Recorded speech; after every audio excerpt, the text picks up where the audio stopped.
teman-teman, materi pertama yaitu jenis-jenis gangguan somatoform. Somatoform adalah individu yang mengeluhkan gejala gangguan fisik yang terkadang berlebihan, tetapi pada dasarnya tidak terdapat gangguan fisiologis. Somatoform terutama gangguan konversi atau disebut juga reaksi konversi adalah gangguan neurotik yang khas bercirikan emosionalitas yang ekstrem dan berubah menjadi simptom-simptom fisik. Simptom fisik itu mungkin berupa kelumpuhan anggota tubuh, rasa sakit, dan nyeri luar biasa, buta, tuli, tidak bisa percaya, muntah-muntah terus, sakit kepala, atau gemetar. Somatoform adalah adanya keluhan gejala fisik yang berulang, yang disertai dengan permintaan pemeriksaan medis, meskipun sudah berkali-kali terbukti hasilnya negatif. Dan juga sudah dijelaskan oleh dokter bahwa tidak ditemukan kelainan fisik yang menjadi dasar keluhannya. Jadi somatoform adalah individu yang mengeluhkan gangguan fisik seperti sakit kepala, nyeri, mual, dan gemetar, di mana secara medis mengatakan negatif. Subjek yang tergolong somatoform ini sering berkunjung ke rumah sakit untuk memastikan gejalanya. Selanjutnya yaitu gangguan nyeri atau pain disorder. Pada gangguan ini, individu akan mengalami gejala sakit atau nyeri pada satu tempat atau lebih yang tidak dapat dijelaskan dengan pemeriksaan medis atau non-psikiatri maupun neurologis. Simptom ini menimbulkan stres emosional ataupun gangguan fungsional. Simptom ini dianggap memiliki hubungan sebab akibat dengan faktor psikologis. Pasien pain disorder kemungkinan tidak mampu untuk bekerja dan menjadi tergantung dengan obat pada peredar rasa sakit.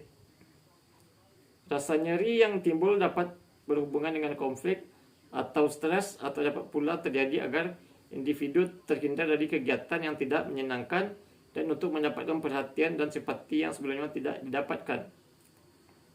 Selanjutnya, body dysmorphic disorder. Definisi gangguan ini adalah preokupasi dengan kecacatan tubuh yang tidak nyata, misalnya hidung yang dirasakan kurang mancung, atau keluhan yang berlebihan tentang kekurangan tubuh yang minimal atau kecil. Perempuan lebih cenderung untuk memfokuskan pada bagian kulit, dada, paha, dan kaki, sedangkan pria lebih fokus kepada tinggi badan atau rambut tubuh. Pada body dysmorphic disorder, individu diliputi dengan bayangan mengenai kekurangan dalam penampilan fisik mereka, biasanya di bagian wajah, misalnya kerutan di wajah, rambut pada wajah yang berlebihan, atau bentuk dan ukuran hidung. Beberapa individu yang mengalami gangguan ini secara kompulsif akan menghabiskan berjam-jam setiap harinya untuk memperhatikan kekurangannya dengan berkaca di cermin.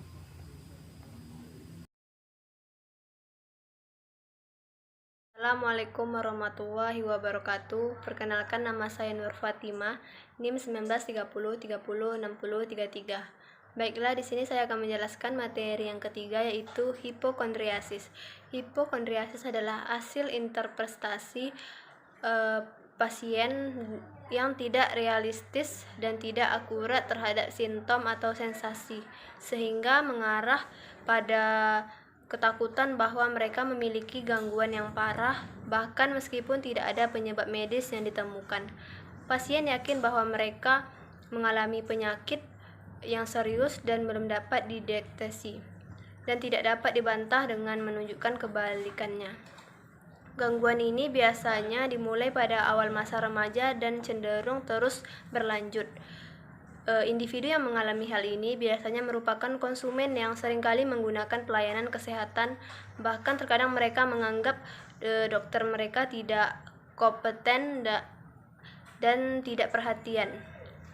Dalam teori yang disebutkan bahwa mereka bersikap berlebihan pada sensasi fisik yang umumnya adalah gangguan kecil seperti detak jantung yang tidak teratur, berkeringat, batuk yang tiba-tiba terjadi, rasa sakit, dan sakit perut.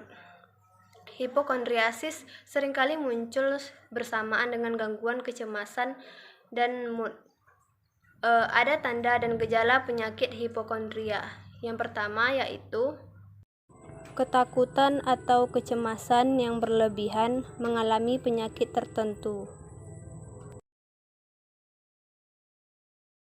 Yang kedua, khawatir bahwa gejala minor berarti memiliki penyakit yang serius.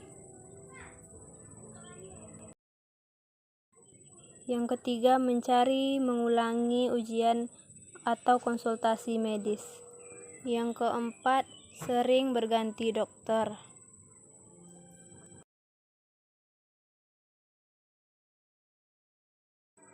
Yang kelima, frustasi dengan dokter ataupun perawat medis.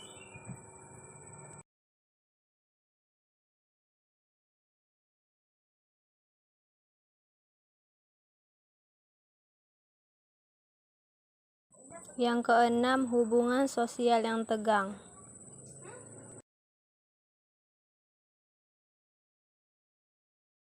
Yang ketujuh, gangguan emosi.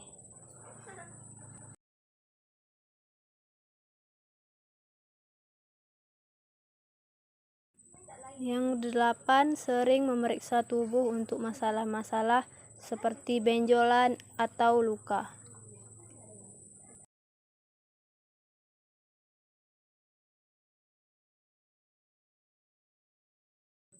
Yang kesembilan, sering memeriksa tanda-tanda vital seperti denyut nadi atau tekanan darah. Yang kesepuluh, ketidakmampuan diyakinkan oleh ujian medis.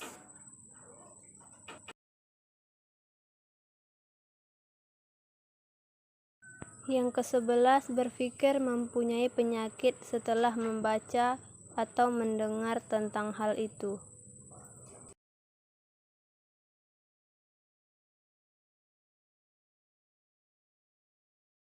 Yang terakhir yaitu yang ke-12, menghindari situasi yang membuat merasa cemas seperti berada di rumah sakit. Baiklah teman-teman, itulah tadi tanda dan gejala hipokondriasis.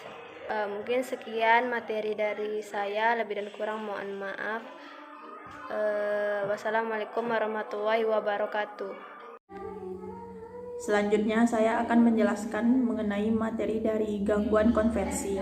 Gangguan konversi adalah gangguan dengan karakteristik munculnya satu atau beberapa sindrom neurologis yang ada.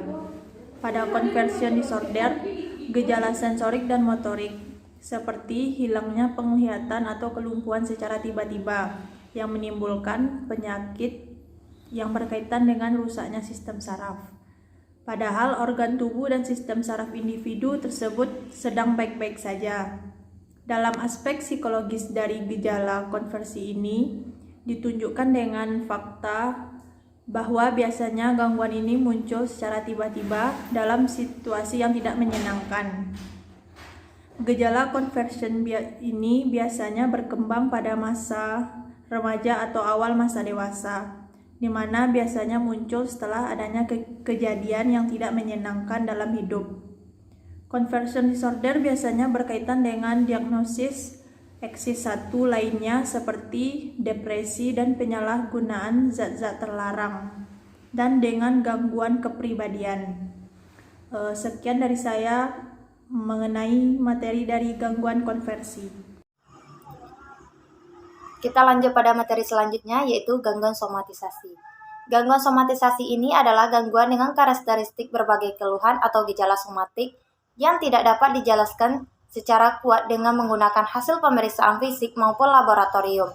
Perbedaan antara gangguan somatisasi dengan gangguan somatoform lainnya adalah banyaknya keluhan dan banyaknya sistem tubuh yang terpengaruh.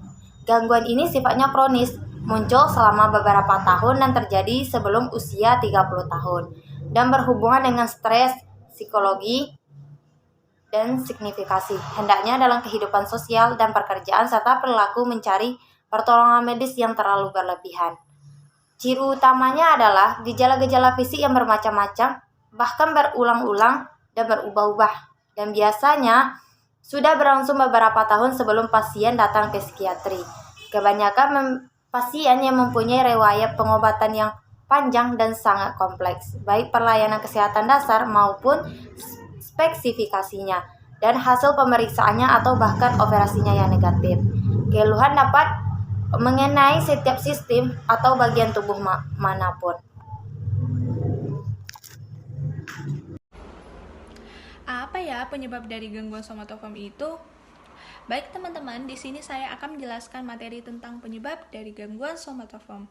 Gangguan somatoform bisa disebabkan oleh yang pertama yaitu stres, yang kedua panik, yang ketiga terlalu cemas. Tidak hanya itu, ada beberapa faktor juga yang menyebabkan gangguan somatoform itu bisa terjadi. Yang pertama, faktor biologis, yang kedua, faktor lingkungan sosial, yang ketiga, faktor perilaku, dan yang keempat, faktor emosi dan kognitif. Selanjutnya, bagaimana sih cara penanganan dari gangguan somatoform? Gangguan somatoform ini bisa ditangani oleh terapi psikologi. Salah satu di antaranya yaitu CBT atau Cognitive Behavior Therapy, di mana kita memusatkan perhatian kepada si penderita dan menanamkan pemikiran-pemikiran yang positif. Nah, setelah pemikiran positif ini tertanam di dalam diri si penderita, maka perilakunya juga akan mengikuti pemikiran positifnya tadi. Jadinya sinkron. Baik, mungkin hanya itu yang dapat kami sampaikan. Lebih dan kurang kami mohon maaf. Wabillahi taufiq wal hidayah. Wassalamualaikum warahmatullahi wabarakatuh.